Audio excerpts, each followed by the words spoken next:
Hey, Gervonta, knock, knock. Knock, knock. It's the beautiful morning, the morning after. Block! Block! Block! Listen, this is the morning of the ShowBizz Adult War Room and the Zone collaboration. Don't forget, we will be on the Zone tonight to do the live commentary of the Boots Ennis and Bam Rodriguez card. So tune in to the Zone, thezone.com/showbiz. Don't forget, you can get 50% off. You subscribe to the Zone right now. You're able to watch my live commentary along with the fight only on the Zone. We in the Zone War Room. We in the Zone War Room. So, is Keyshawn Davis ready for Gervonta Tank Davis? Look, man, before we talk about that, we have to first talk about prospect of the year, Abdullah Mason. Abdullah Mason's fight with Vasquez reminded me of the fights I came up watching throughout the 80s and the 90s. Abdullah Mason reminds me of the fighters I came up watching throughout the 80s and the 90s. For all of you young guys out there, for all of you guys who don't really know about the fighters of the 80s and the 90s, when you guys hear me talking about these special fighters and you go looking at their box rec and you see that they lost a fight or you see that they've been knocked down and stuff like that, this is what they look like. Abdullah Mason fighting a guy, 26 wins, 21 KOs, 30 years old with experience. Abdullah Mason goes in there with good technique, but mostly tenacity, and using his athletic gifts and his innate skill set. Goes in there, gets dropped by Vasquez, gets up, gets rocked again, but responds by dropping Vasquez, hit him on the jaw, and on Vasquez way down, he hurts his leg. Vasquez gets up, drops Mason again. Mason gets up and ends the fight in the second round with a body shot. That is violence, and that's impressive to show the mentality of Abdullah Mason when he faces adversity against a dangerous opponent. And I know a lot of you guys may be looking at this like, wait, hold on. Just last week, though, Floyd Schofield fought Rene Duran, and Duran had an iron chin. He dropped Schofield, and you didn't think, ShowBizz, that Schofield looked special. I think Schofield looked good, but I don't think he looked as special as Abdullah Mason. If you look at the fights, Schofield, he outworked Duran, and then Duran knocked him down, and then they went the distance. Abdullah Mason had the goods, and he had the tenacity to stop an experienced fighter with 26 wins, 21 KOs, and drop him within 2 rounds. Drop him with a shot to the jaw and ends it with a body shot, throwing a variety of punches and all those things. Showing a weakness like Floyd Schofield. Schofield showed the weakness of IQ and adaptation. He couldn't adapt and throw punches to the body of Rene Duran, knowing that he had a G iron chin. Abdullah Mason, on the other hand, he showed a weakness of protecting his chin during the 50-50s, during the exchange. That he has to work on. Those things can be fixed. But that thing that you're born with, that ability to stare down the face of danger, throw a variety of punches, and end the fight with a body shot when you know you dropped him earlier with a punch to the jaw, that shows the ability to adapt. That shows the tenacity. That shows the mentality of, I'm going to have to hurt this guy, not just score points, but I'm going to have to stop this guy because I don't want this guy to gain any more confidence, and he's very dangerous as is. I'm very impressed by Abdullah Mason. Mr. Grinch. Hey, it's the holidays, and that's the Black Torch August. A little bit of cream. Okay, here's the conversation. Keyshawn Davis, I mean, he's really hot right now after stopping Lemos in 2 rounds. Number one, it's very impressive that he stopped Lemos in 2 rounds. The question is, who stops Lemos? Nobody. 29-1 before meeting Keyshawn Davis. And that one loss was against Richardson Hitchens, and that loss was very controversial. It was a very close fight. Many people thought Lemos won, and that fight was at 140.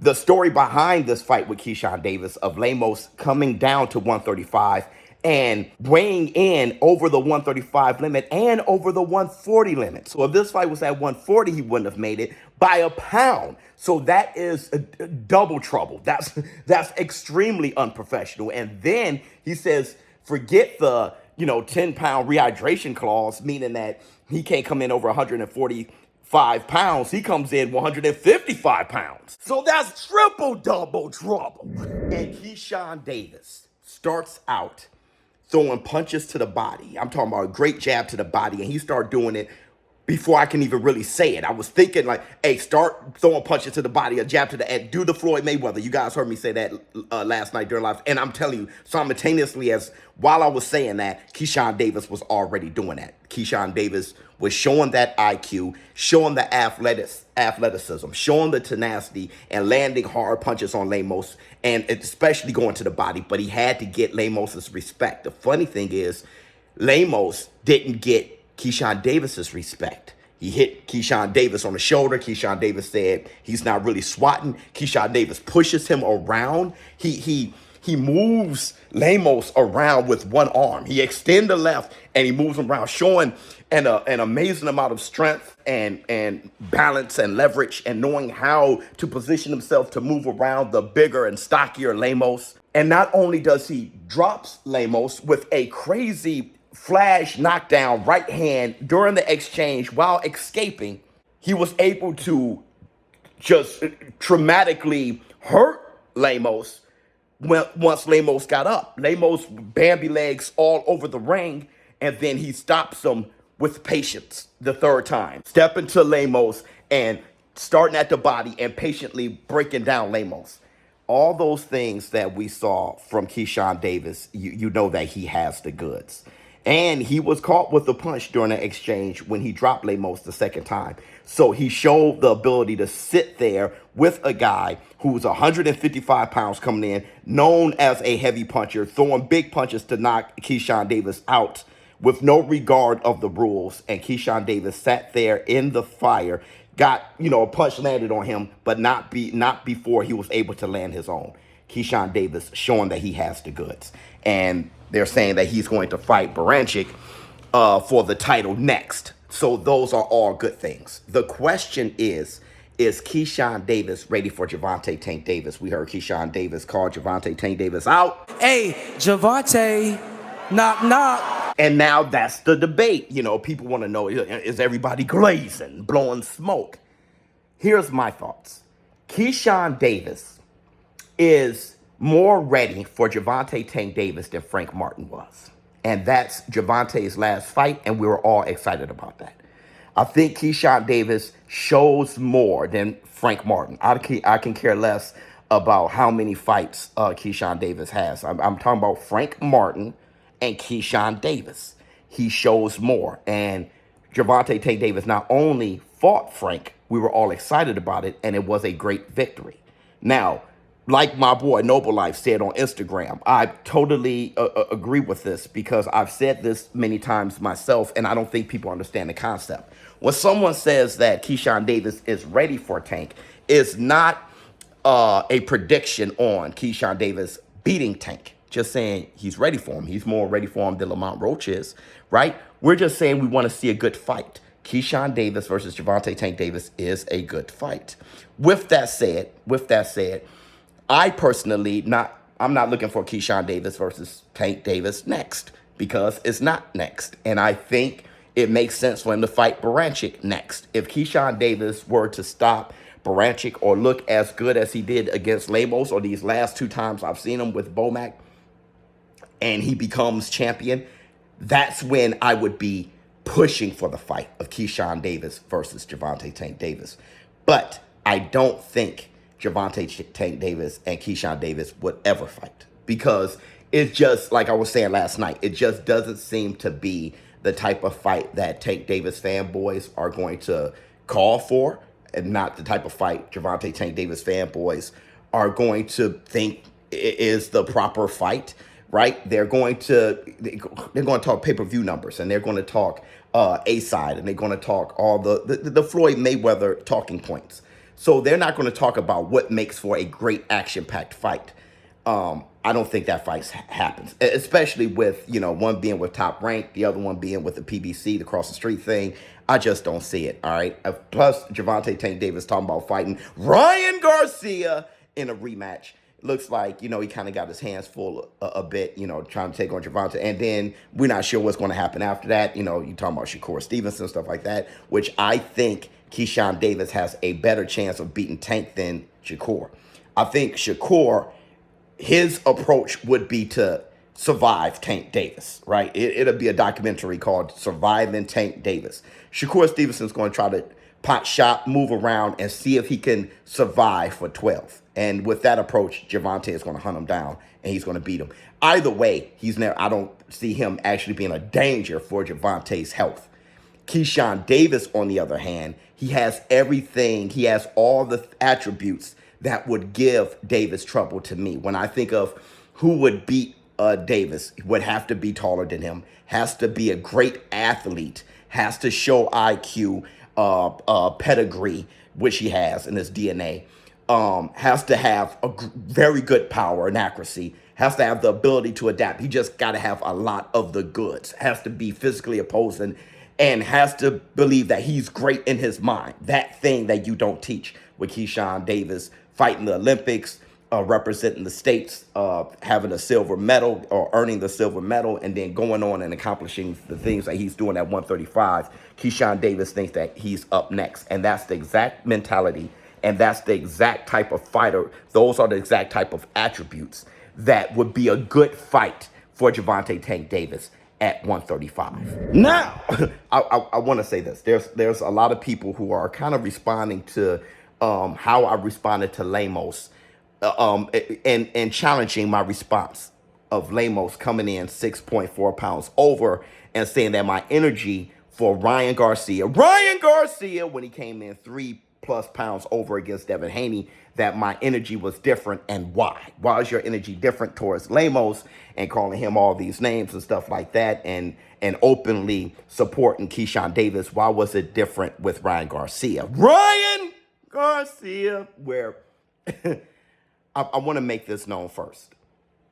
It's not totally different. I did say that Ryan Garcia was being unprofessional. I think Devin, the Mexican Dream Haney, with the Mexican flag and everything, I think he won the weigh-in. You have to say he won the weigh-in because he came in on weight, right? The target weight of 140. So he won the weigh-in, all right? And it's very unprofessional of Ryan Garcia to come in 3+, pounds overweight. Okay, so, that's extremely unprofessional of Ryan Garcia. People forget that. I don't know why. People, for some reason, because of me thinking that Ryan Garcia didn't purposely ingest Ostarine for an advantage, people forget my take on him being unprofessional, weighing in over 3 pounds. People, I don't know what's wrong with people, but they don't listen. But number two, it was a bit different. And that is because of Devin Haney. I don't ignore the fact, I'm very aware that Devin Haney was, definitely being a weight bully, especially at 135. He walked around at 180, 178, something like that. Makes 135, pushes Lomachenko, and say that he's too small. Is this lightweight? Is this lightweight? He's a big lightweight, huh? No, it's heavyweight. Now, I like the young fella. He's feeling himself. Blows up to the 160s against Lomachenko. Does the same thing against Regis Prograis at 140. Blows up to 165 or something like that. Where Regis Prograis, he went to 155 or something. He had him outweighed by 10 pounds. I'm not going to ignore that. Devin the American Dream Haney came in 165 pounds fight night.